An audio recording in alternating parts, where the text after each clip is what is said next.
mon Jamie Guissart, on va se faire un petit débrief de ce mercato avec évidemment une nouvelle arrivée à l'OGC Nice dans ce mercato hivernal. Je vais te donner les dernières infos les plus percutantes.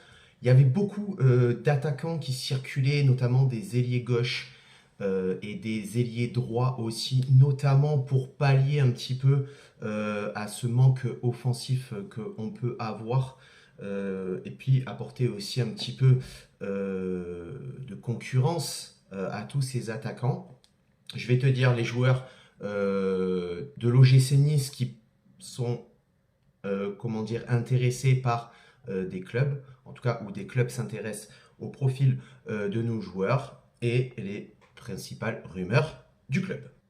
Tout d'abord, avant de commencer, je vais te dire pour moi, quel poste a le plus besoin à l'OGC Nice dans ce mercato hivernal. Pour moi, il nous faudrait, en plus, un défenseur central de métier, parce que de métier, à part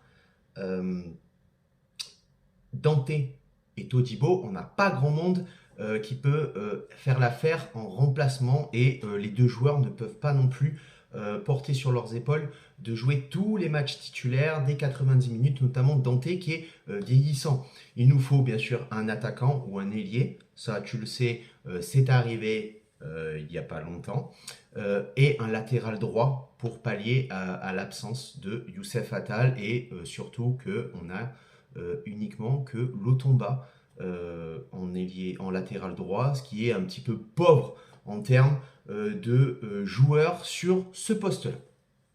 Comme toujours, tu le sais, les joueurs qui peuvent quitter le gym, ou en tout cas où des clubs portent un intérêt, il y a Guessant. Voilà, Guessant qui porte un intérêt, en tout cas deux clubs portent un intérêt pour Guessant. C'est Bologne et Stuttgart en Allemagne. Alors, ils ont juste pris des renseignements, ils portent juste un intérêt sur le joueur, mais pour l'instant, pas plus que ça. Ça n'aboutira peut-être pas. En tout cas, s'il part, il faudra peut-être pallier à son absence et peut-être prendre un autre attaquant.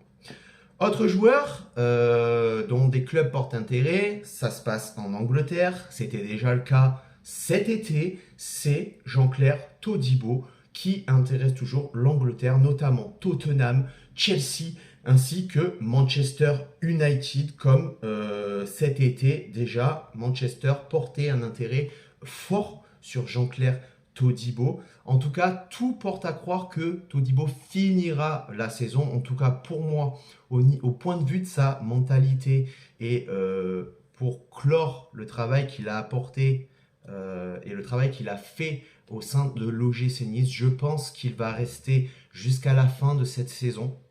D'autant plus que Chelsea-Tottenham portent juste un intérêt. Ils ont pris des renseignements, ils ont pris quelques contacts, mais pour l'instant, rien de plus. Et Manchester United, financièrement, pour l'instant, ne peut pas. Après, un rachat d'Ineos pourrait redistribuer les cartes pour Jean-Claire Todibo. Mais en tout cas, il va falloir que ça se fasse assez vite. Donc pour moi, Jean-Claire Todibo restera à l'OGC Nice jusqu'à la fin de saison. Maintenant, on va partir sur les joueurs, les rumeurs. OGC Nice, des joueurs qui pourraient arriver à l'OGC Nice ou ne pas arriver, tout simplement, ça reste des rumeurs, ce ne sont pas des infos à prendre au pied de la lettre. Le gym avait porté un intérêt pour Thilo Kehrer, l'ancien parisien, un temps vite fait approché par l'OGC Nice.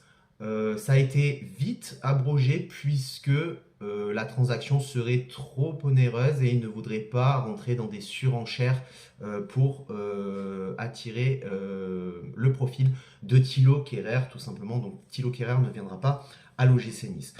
Autre joueur approché aussi, où l'OGC Nice a eu de l'intérêt pour ce joueur, c'est Youssef Becha du CS Sfax. Donc je ne sais pas quel est ce club.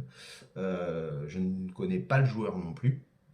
En tout cas, ailier gauche. Cependant, à peu près une demi-douzaine de clubs de Ligue 1 sont intéressés aussi par le profil de ce joueur, et notamment Monaco qui serait intéressé et qui aurait pris une petite longueur d'avance par rapport à tous les autres clubs de Ligue 1. Donc pour Youssef Becha, je ne pense pas qu'il viendra à l'OGC Nice.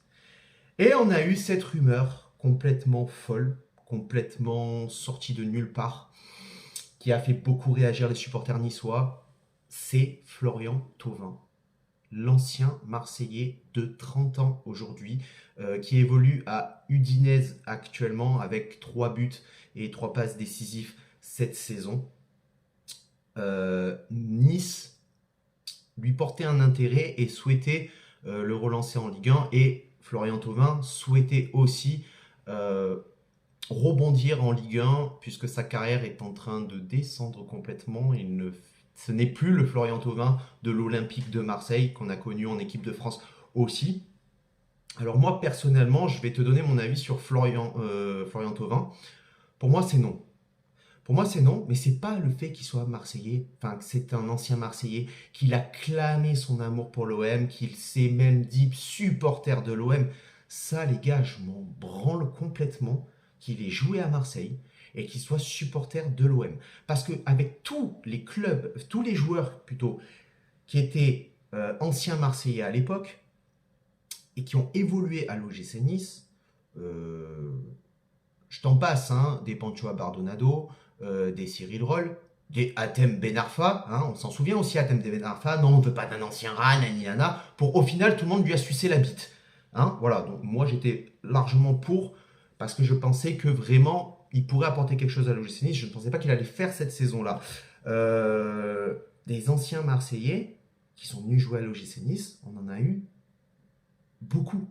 Et actuellement, n'a-t-on pas un joueur qui a évolué à Marseille et qui joue actuellement à l'OGC Nice? C'est Morgan Sanson. Et là, ça n'a dérangé personne. Personne n'a été dérangé que ce soit un ancien Marseillais, qu'il ait joué à l'OM, Alors certes, Florian Thauvin clame son supporterisme envers l'Olympique de Marseille. Je m'en tartine le fion. Moi, ce que je veux, c'est qu'il plante des buts. Ce que je veux, c'est qu'il y ait un résultat sur le terrain, qu'il mouille le maillot pour l'OGC Nice. Après, le reste, je m'en fous.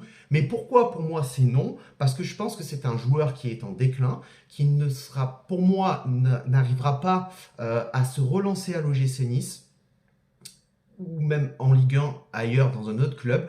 Et ce n'est pas une plus-value, en fait, qui va être apportée au club. Donc, pour moi, c'est pour cette raison-là que je ne veux pas de Florian Thauvin. Un Florian Thauvin qui serait bon, je ne dis pas comme il était à l'OM, mais un Florian Thauvin bon, j'aurais dit oui.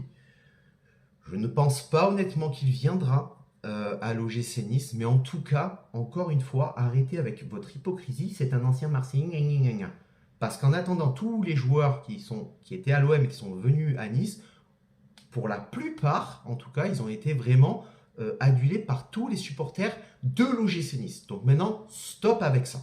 Et bien évidemment, maintenant, on va parler des arrivées. Donc il y en a eu 2. Hein, donc un, on sait tous, qui est arrivé il n'y a pas longtemps, il y a quelques jours, hein, qui est Mohamed Ali Cho.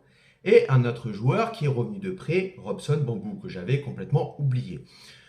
Pour les autres rumeurs mercato, j'avais beaucoup de rumeurs qui étaient des ailiers gauche, des ailiers droits, des attaquants. Alors avec l'arrivée de Mohamed Ali Cho, je me suis dit c'est pas la peine de les citer ces joueurs parce que je ne pense pas que du coup on va recruter un nouveau joueur dans un poste offensif.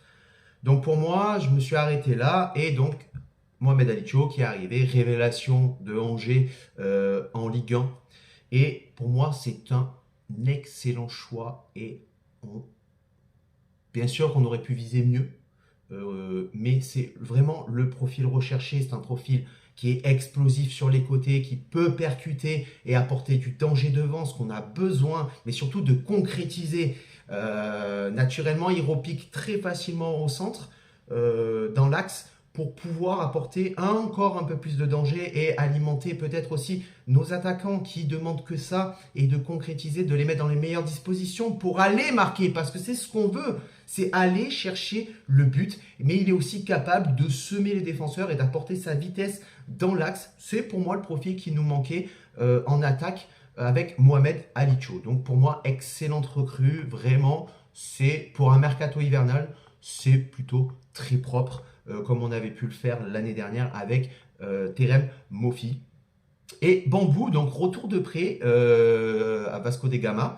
donc au Brésil, je crois, si je dis pas de conneries, hein, vous me corrigerez dans les commentaires si c'est pas le cas. Donc retour de prêt. Est-ce que Robson Bambou va repartir en prêt encore une fois? Est-ce qu'il va rester à l'OGC Nice? Est-ce qu'on va le vendre? Moi, je pense que là, pour cette saison-là, il serait très intelligent de le garder, surtout si on ne fait pas un recrutement d'un défenseur central de métier, puisque Robson Bambou est défenseur central de base. Donc, je pense que c'est pour faire tourner l'équipe et pour pouvoir pallier à certaines suspensions, à certaines blessures, je pense qu'il faut le garder parce que Rosario, pour moi, Rosario, c'est un milieu de terrain. Alors, il dépanne excellemment bien en tant que défenseur central, mais à un moment donné, moi, je veux des joueurs à leur poste. Je veux pas du bricolage, on l'a fait pendant des années, ça n'a pas porté ses fruits, même si Rosario dépanne énormément. Je pense qu'il est très intelligent de garder Robson Bambou et de ne pas le refaire partir en prêt ou de ne pas le vendre cette saison. De toute façon, je ne pense pas que beaucoup de clubs seront intéressés par Robson Bambou puisqu'il n'a pas démontré grand-chose à Vasco da Gama. Voilà les gars, c'était la première vidéo mercato de ce mercato hivernal. On le sait qu'on ne fera pas énormément de venues, peut-être encore un joueur je pense, mais pas plus. Hein, pas plus, donc peut-être un latéral droit, un défenseur central. En bonus, moi j'aurais aimé aussi un milieu de terrain. Tu me diras, ouais mais Tony ça, on est chargé en milieu de terrain, on a ce qu'il faut et tout. Ouais mais bon, gars, entre la CAN, alors certes la CAN elle dure qu'un mois et après tout le monde va revenir, mais entre les suspensions, les blessures, on a beaucoup de blessures, on a beaucoup de blessés, Kefren Turam, Hicham Boudaoui, Sofiane Diop, ils se blessent beaucoup ces joueurs. Donc c'est vrai qu'en bonus, un milieu de terrain, c'est pas si bête que ça en fait, d'y penser en tout cas, et de si on a l'opportunité de le faire pour pas trop cher, pourquoi pas aller chercher un milieu de terrain aussi.